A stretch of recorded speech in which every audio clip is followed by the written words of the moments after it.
tão bravos assim não, rapaz. Você tá pensando?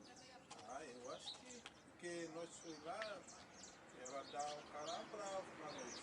Não, ela é gente boa. Ela é gente boa. Você sabe, as mulheres são assim, rapaz. Se deixar a mulher em casa pra sair, já vai colocar na cabeça e sair vagabundo. Ela não vai pensar isso. Mas se vocês não virem buscar, não é isso aí, rapaz. Aí eu quero a mulher que tá esperando nós. Aí como que tá fechado ali, a gente já vai lá. Como que tá fechado aí, gente? Já tá fechando esse cu aí, E agora? agora. Vamos lá no Mielato, vamos beber lá no Mielato. Vamos tomar um cerveja. Já tá esperando nós, rapaz. Ela não vai descobrir não, fica quieto. Vai chegar um pau na cara, né?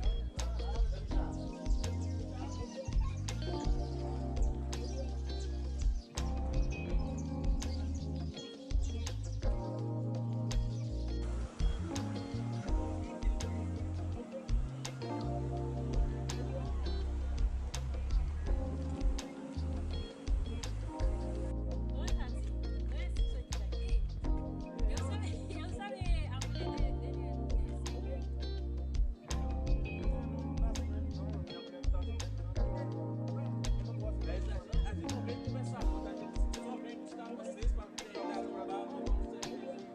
O que vocês acham? Vamos lá? Vamos embora.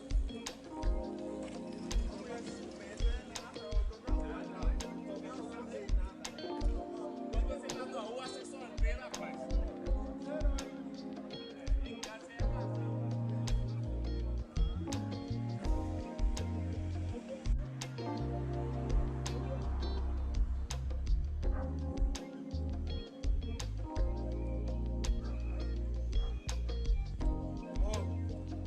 Tô chegando.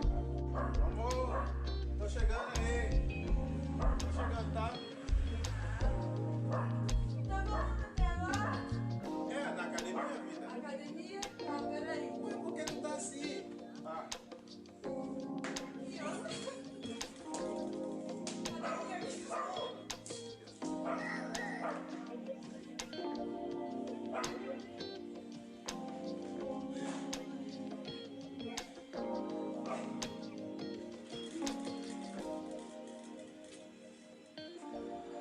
Gostou da sua academia?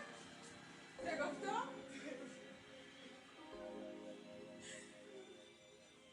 Você gostou da sua academia? mas eu tava Vai na lá de academia. novo, vai lá Eu e tava na fica sozinho academia. em casa.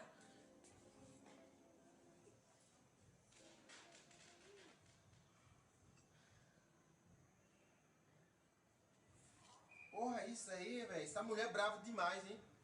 Tô saindo pra academia, aí que ela fica brava aí. Me batendo assim, né?